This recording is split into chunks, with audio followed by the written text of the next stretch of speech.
Եթե դուք մտածում եք, որ Fake Mama-ն, Օպերացիա Հովաշենը, Կարքին սերիալը, Ազիզյանները եւ նույնիսկ Ոսկե դպրոցը օրիգինալ են, բա շտապ եմ ձեզ հիասթափեցնել։ Ոչ, դրանք ուղղակի ադապտացված են եւ գոյություն ունեն նրանց օրիգինալ տարբերակները, որոնց մասին ես այսօր ձեզ կպատմեմ։ Դե ինչ, մնացեք ինձ հետ։ Բարև բոլորին, ձեզ հետ է Յանիկան։ Այս ալիքում մենք ձեզ հետ միասին բացահայտելու ենք հայկական սերիալները, ընդհանրապես ֆիլմ արտադրության ադապտացիաների մասին ենք խոսելու։ Բացի այդ, ես ամեն օր ձեզ խորհուրդ եմ տալու հետաքրքիր ֆիլմեր, սերիալներ, միգուցե մեր մանկությունից ինչ-որ սերիալներ վերհիշենք միասին։ Եվ մի բան էլ, ես սովոր չեմ նայել այստեղ, քանզի ես միշտ նկարել եմ վերտիկալ տեսանյութեր եւ նայել եմ այս ուղղությամբ։ Անսովոր է շատ, եթե անկեղծ։ Մինչև սկսելը խոստացեք ինձ, որ եթե ես կարողանամ զարմացնել ձեզ մինչև այս տեսանյութի ավարտը, ապա դուք անպայման կհետևեք իմ էջին, սեղմելով այս կոճակին։ Դե ինչ սկսեցինք։ Ուրեմն այս ցանկի բացումը կցանկանայի անել մի սիթքոմով, որի մասին վստահ եմ, որ շատերը չեն էլ կասկածի։ Խոսքը վերաբերվում է Fake Mama սիթքոմին։ Գիտեք, երբ այս սիթքոմը առաջին անգամ էի նայում, ինձ մոտ տպավորություն էր, որ սա ուղղակի մի կնոջ եւ աղքատ ընտանիքի միջև եղած հերթական պատմություններից մեկն է։ Բայց իրադարձությունների զարգացմանը հետ զուգահեռ ինձ մոտ տպավորություն էր ստեղծվում, որ այս ամենը ես արդեն միտեղ տեսել եմ։ Եվ իսկապես, մի փոքր հետաքննություն անցկացնելուց հետո ես հասկացա, որ Fake Mama-ն 1987 թվականի Զաբարտոմ ֆիլմի ադապտացիան է։ Հասկանում եք, ստեղ նայում եմ ես ինձ, իմ դեմքին, իստեղ նայում եմ կամերային։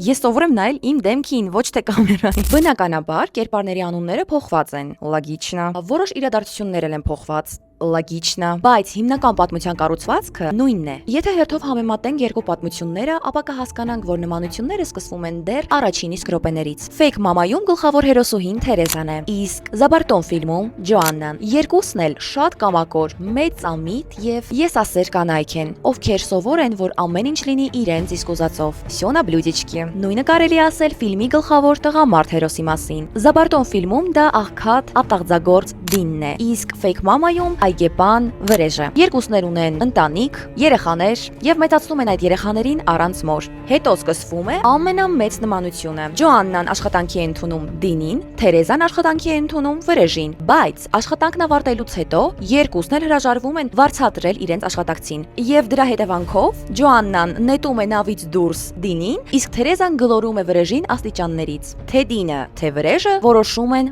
Վրեժ լուծել։ Իրականում շատ սիմվոլիկ է, որ Վրեժի անունը հենց Վրեժ է ընտրված։ Հետո գլխավոր հերոսուհին երկու պատմություններում էլ կորցնում է իր հիշողությունը։ Ջոաննան գիշերով ընկնում է պատահաբար իր զբոսանավից, շատ ուժգին հարված ստանալուց հետո հայտնվում է հիվանդանոցում, իսկ Թերեզան գիշերով ավտոմեքենա է վարում, մեքենան ճանապարհին փչանում է, նա հայտնվում է ամայի տարածքում, որտեղ երկու մուրացկան փորձում են գողանալ իր ոսկեղենը։ Արդյունքում նրա ոտքը դիպում է ինչ-որ մի քարի, նա ընկնում է, գլուխը հարվածում է հատակին, ինչի հետևանքով ուշագնաց է լինում եւ կորցնում է հետևաբար իր հիշողությունը։ Եվ հետո նույնպես հայտնվում է հիվանդանոցում։ Ստացվում է, որ հանգամանքները տարբեր են, բայց արդյունքը նույնն է։ Եվ հետո ձեր կարծիքով ինչ է տեղի ունենում։ Դե իհարկե, թե Դինը, թե Վրեժը գալիս են հիվանդանոց, ներկայանում են որպես Թերեզայի Ջոաննայի ամուսին եւ տանում են նրան իրենց տուն։ Բնականաբար նրանք սկսում են երեխաների հետ միասին ապրել, մաքսիմալ տանջում են թե Թերեզային, թե Ջոաննային, այսպես ասած դաս են տալիս, եւ իհարկե ժամանակի ընթացքում թե Թերեզան, թե Ջոաննան ամբողջովին փոխվում են դեպի իհարկե լավը, դառնում են լրիվ ուրիշ մարդ, սկսում են գնահատել մարդկանց աշխատանքը, շատ են կապնվում երեխաների հետ։ Իհարկե կան նաև տարբերություններ կապված վերջաբանի հետ։ Զաբարտոն ֆիլմը վերջանում է նրանով, որ Ջոաննան մնում է Դինի հետ, այսինքն սեր է բուսնում։ Պատկերացնում եք, եթե Թերեզան մնար Վրեժի հետ, մի տեսակ այդ զույգը չեմ պատկերացնում, եթե անկեղծ։ Այդ իսկ պատճառով Fake Mama-ում Թերեզան մնում է Թոմի հետ, վերադառնում են, հաշտվում են, արդեն երեխա են պլանավորում, տեղափոխվում են Պուերտո Ռիկո, իսկ իրենց առանձնատան բանալիները նվիրում են Վրեժին, որպեսզի Վրեժը կարողանա իր երեխաների հետ գնալ եւ ապրել այդ շքեղ առանձնատանը։ Մինչ դուք մեկնաբանության բաժնում կգրեք արդյոք նման էին իմ ներկայացրած երկու նախագծերը, ես կպատմեմ հաջորդ ադապտացիայի մասին։ Հաջորդը դե իհարկե Օպերացիա Հովաշենն է։ Բայց գիտեք, ես այստեղ արդեն իսկ չգիտեմ թե ինչը պատմեմ, ինչը չպատմեմ, քանզի ամբողջ սյուժեն կարծում եմ նույնն է։ Կարող եմ ընդհանրապես Մաժորին Էմիլի ֆիլմի սյուժեն ձեզ պատմել եւ դուք ամեն բան կհասկանաք։ Բայց լավ, եկեք ես նմանությունները շեշտեմ։ Ուրեմն Մաժորին Էմիլի ֆիլմի կենտրոնում հարուստ գործարար Ֆրանսիս Բարտեկն է եւ իր 3 երեխաները՝ Ֆիլիպը, Ալեքսանդրը եւ Ստելլան։ Արամյան։ Դե օպերացիա Հովաշենում էլ նույն դերում Կարլենն է, եթե իհարկե իր անունը ճիշտ եմ հիշում, եթե սխալ եմ թույլ տվել, մեկնաբանության բաժնում խնդրում եմ շեշտեք։ Իր 3 երեխաների՝ Զավենի, Արամի եւ իհարկե Գաբիի հետ։ Ասեմ ավելին, երկու հայրերն էլ միայնակ չեն կազմակերպում այս ամենը։ Նրանց օգնում է Մաժորն Ամիլի ֆիլմում, Ֆրանսիսին օգնում է նրա գործընկեր եւ աջ ձեռք Ֆերուչոն, իսկ օպերացիա Հովաշենում Կարլենին օգնում է իհարկե նրա մտերիմ ընկեր Վիկտորը։ Երկու ընտանիքներն էլ թողնում են իրենց շքեղ առանձնատունը եւ տեղափոխվում են իրենց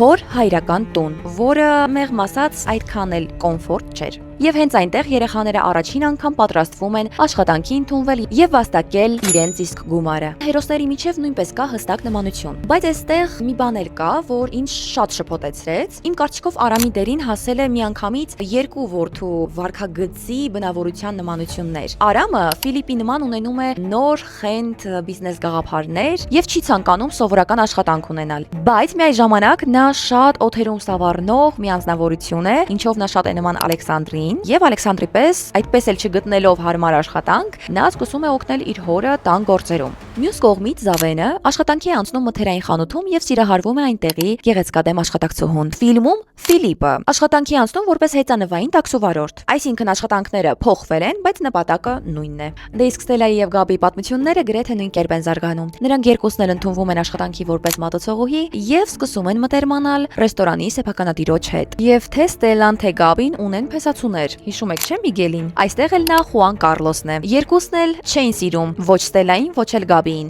այլ ուղղակի հեշտ հարստանալու համար էին շփվում իմ նշած հերոսուհու հետ։ Գլխավոր տարբերությունը՝ Կարլենը ունի կին, դե բնականաբար առաջին կինը մահացել է, նա երկրորդ անգամ է ամուսնացել եւ նրանք ունեցել են մի գեղեցկադեմ աղջնակ Գաբի անունով։ Իսկ ֆիլմում Ֆրանսիսը երկրորդ անգամ չի ամուսնացել, այսինքն կին չունի։ Միայն գոյություն ունի այն աշխատակցուհին, որի մասին ես նշեցի, ով այդ ընտանիքի դժվարին պահին գալիս եւ իր օգնությունն է առաջարկում, ինչից նրանք հրաժարվում են։ Դե իհարկե մեր գեղեցկադեմ հերոսուհու փեսացուն գալիս եւ ամեն ինչ փչացնում է ինչպես միշտ։ Ասում է, որ նա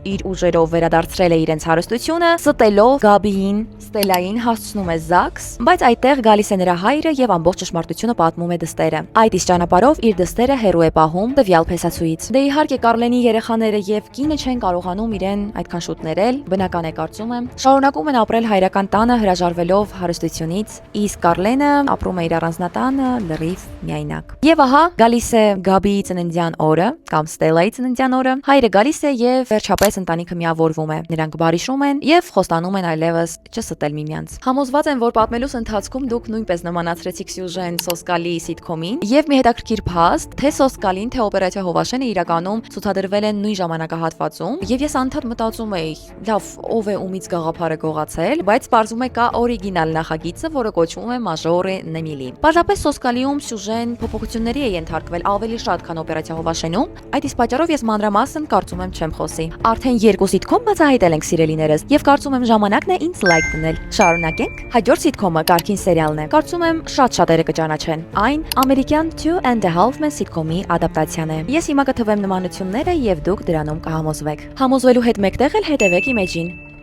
Ամերիկյան տարբերակում հարուստ եղբայրը Չարլին է, կարգին սերիալում հարուստ եղբայրը Վարդանն է։ Երկուսն էլ սիրում են կանանց ուշադրությունը, դե բաբնիկ են հասկանում եք։ Ապրում են մեծ տանը եւ ֆինանսապես ապահովում են իրենց եղբորը։ Իհարկե մի փոքր տարբերություն կա այստեղ, քանզի Չարլին երաժշտություն է գրում, իսկ Վարդանը բրոկեր է մասնագիտությամբ։ Բայց միևնույն է նմանությունը արկա է, քանզի Վարդանը, եթե հիշում եք, դաշնամուր նվագելով իր շատ օրիգինալ թվացող բրոկերային հայտարարություններն է անում։ Դե խեղճուկրակ եղբայրն էլ Ալենն է, իսկ հայկական տարբերակում Ադիկը։ Այստեղ շատ հետաքրքիր իրականում մասնագիտական նմանություն է նույնպես արկա, քանզի Ալենը զբաղվում է ողնաշարի եւ հոդերի բուժմամբ, ինչպես մենք հիշում ենք, Ադիկը նույնպես շատ լավ բուժակ է։ Բացի այդ, նա հիանալի մերսումներ է անում։ Երկուսն էլ ամուսնալուծված են, երկուսն էլ տեղափոխվում են ապրելու իրենց եղբոր տանը եւ որդուն նույնպես բերում են իրենց հետ ապրելու։ Իրականում որդիների կերպարներն էլ շատ նմանություններ ունեն։ Ամերիկյան տարբերակում որդու կերպարը կերտում է Ջեյքը, իսկ հայկական տարբերակում Արամիկը։ Նա մի քանի օր ապրում է հոր մոտ, մի քանի օր մոր մոտ։ Ստացվում է, որ որ դառնում է եղբայրների առօրյայի անբաժանելի մի մասը։ Տանը նաև կա շատ խիստ սուր լեզվով տան աշխատող։ Ամերիկյան տարբերակում դա Բերտան է,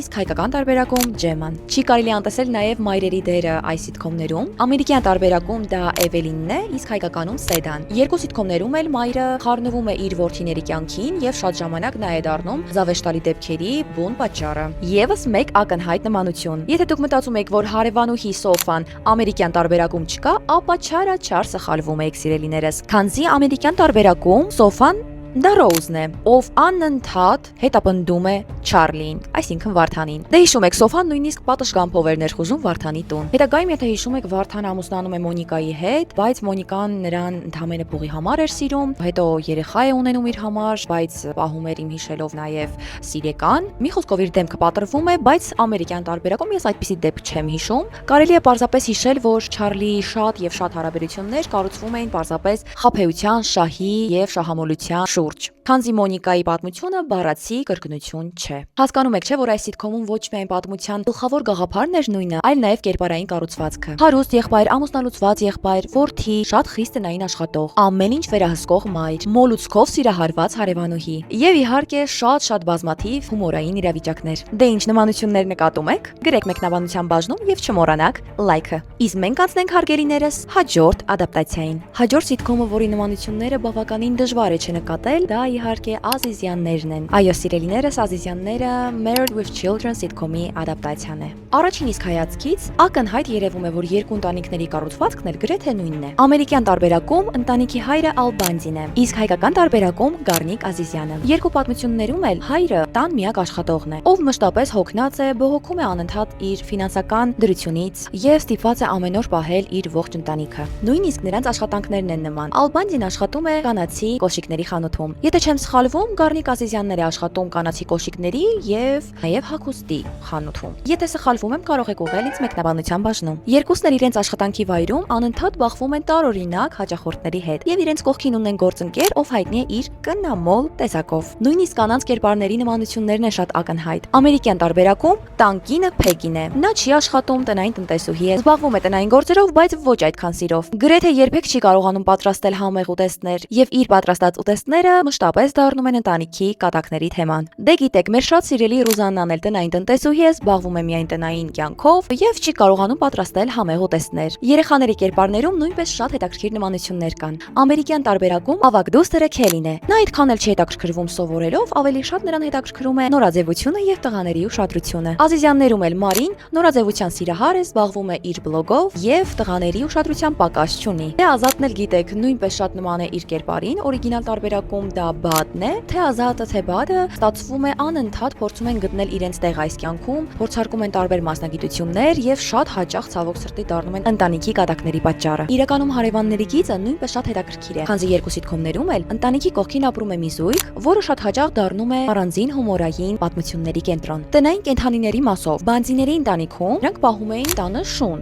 Ազիզյաններում այդպիսի բան չի եղել, միայն հիշում եմ մի սերիա, երբ Ռուզաննան թափառական շան էր բերել իրենց տուն, բայց Գառնիկի դժգոհություններից հետո ստիպված եղան շանը դուրս հանել։ Ստացվում է, որ այստեղ նման է ոչ միայն բուն գաղափարը, այլ նաև կերպարների բնավորությունները, մասնագիտությունները, ընտանեկան հարաբերությունները եւ բազմաթիվ հումորային իրավիճակներ։ Եթե դուք եք մտածում, որ միևնույն է հայկական տարբերակը մնում է ավելի լավը, ապա անպայման լայքեք այս վիդեոն։ Հաջորդը կարծում եմ այդքան էլ զարմանալի չէ, քանզի ես սրա մասին խոսել եմ իմ Instagram-յան եւ TikTok-յան հարթակներում եւ իրականում շատ տարածում է ստացել այդ տեսանյութը։ Իհարկե, ոսկե դպրոցի մասին է խոսքը։ Եվ այո, սիրելիներս, ոսկե դպրոցը համարվում է Зачетный препод ֆիլմի ադապտացիան։ Շատերը նմանացնում են նաև Бриллиантовый полицейский եւ ռուսական Fizruk սիթքոմին։ Fizruk-ը, այո, Fizruk-ը նույնպես Зачетный препод-ի ադապտացիան է, բայց Бриллиантовый полицейский-ին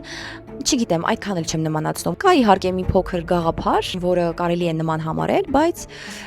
դե ոչ այդ պատմության ադապտացիան։ Ամեն ինչ բնականաբար սկսվում է նույն կերպ։ Զեկի Մյուլերը վերադառնում է բանտից հետո այն նույն վայրը, որտեղ պահել էր իր գողացած գումարը։ Սակայն նրա զարմանքը, երբ նա հայտնաբերում է, որ այդ վայրում կառուցվել է դպրոց։ Նույնը բնականաբար տեղի ունենում ոսկե դպրոցում Ռոբերտի հետ։ Գլխավոր հերոսների կերպարները չափազանց նման են, ես նույնիսկ նկարները այստեղ կդնեմ, եւ բացի գլխավոր հերոսներից շատ մեծ նմանություններ ունեն նաեւ աշակերտների կերպարները։ Շուտ եմ ասել, բայց հիմա էլ կշեշտեմ, որ ինձ թվում է քաստինգի ժամանակ պատրաստի այս նկարները եղել են եւ դերի համար ընտրվել են հենց օրիգինալ կերպարներին նման մարդիկ։ Դե գլխավոր հերոսը, թե Ռոբերտը, թե Զեկի Մյուլլերը իրականում անկավարժ չեն, ունեն հանցավոր անցյալ, բայց ստիպված են լինում աշխատանքի ընդունվել դպրոց, որպեսզի կարողանան իրենց գումարը հետ վերադարձնել։ Ամենասկզբում գլխավոր հերոսին ընդհանրապես չեն հետաքրքրում թե աշակերտները, թե դպրոցը։ Դե Զեկի Մյուլլերը ի սկզբանե դիմում է դպրոց պահակի աշխատանքի համար, բայց սխալմունքի արդյունքում ընդունվում է որպես գերմաներենի եւ ֆիզկուլտուրայի ժամանակավոր ուսուցիչ։ Դե իսկ Ռոբերտը դառնում է պատմության ուսուցիչ։ Այստեղ շատ նման է նաեւ Սիրային գիծը։ Ինչպես Զեկի Մյուլլերը, այդպես էլ Ռոբերտը սիրահարվում է ուսուցչուհիներից մեկին։ Եվ հենց այդ հարաբերություններն էլ շատ մեծ դեր են խաղում իր փոփոխության համար։ Դե պատմության վերջում էլ իրականում ամեն ինչ բացահայտվում է, քանզի Ռոբերտը եւ Զեկի Մյուլլերը արդեն փորել էին դպրոցի տակը եւ գտել իրենց գումարը, բայց իրականում վերջում գլխավոր հերոսը հրաժարվում է իր հանցավոր կյանքից։ Հասկանում է, որ դպրոցն ու աշակերտներն իր համար ավելի կարևոր են, քան տարիներ առաջ թաքցրած գումարը։ Գլխավոր հերոսը փոխվում է, դառնում ավելի լավը եւ վերջում մնում է իհարկե իր սիրած կնոջ հետ։ Նման է, ինչ կասեք։ Դե ինչ սիրելիներս, դες հետ էր Յանիկան։ Ես բացահայտում եմ հայկական սերիալները, սիթքոմները եւ ֆիլմերը։ Իդեպ ես արդեն ունեմ բացահայտված մի մինի սերիալ, 2 ֆիլմ, որոնց մասին ավելի մանրամասն խոսել եմ իմ Instagram-յան եւ TikTok-յան հարթակներում։ Եթե ստացվի, ես նրանց լինքը անպայման կթողնեմ ներքևում։ Կարող եք անցնել կամ այդ տարբերակով, կամ իմեջի անունները այստեղ կարծում եմ գրված են։ Անցեք եւ անպայման դիտեք։ Ավելի շատ բացահայտումների համար հետևեք իմեջին։ Ես այստեղ ոչ միայն բացահայտումներ եմ անում, այլ նաև խորհուրդ եմ տալիս ձեզ հետաքրքիր ֆիլմեր եւ սերիալներ։ Եվ ձեզ հետ միասին վերհիշում եմ մեր մանկության սերիալները։ Կսպասեմ ձեր կարծիքին մեկնաբանության բաժնում։ Դե ինչ, բայ։ Հա, մեկ էլ մոռացա ասեմ։ Զանգակի նշանը չմոռանաս սեղմես, որ ամենաառաջինը տեսնես իմ տեսանյութերը։ Այ հիմա իսկապես բայ։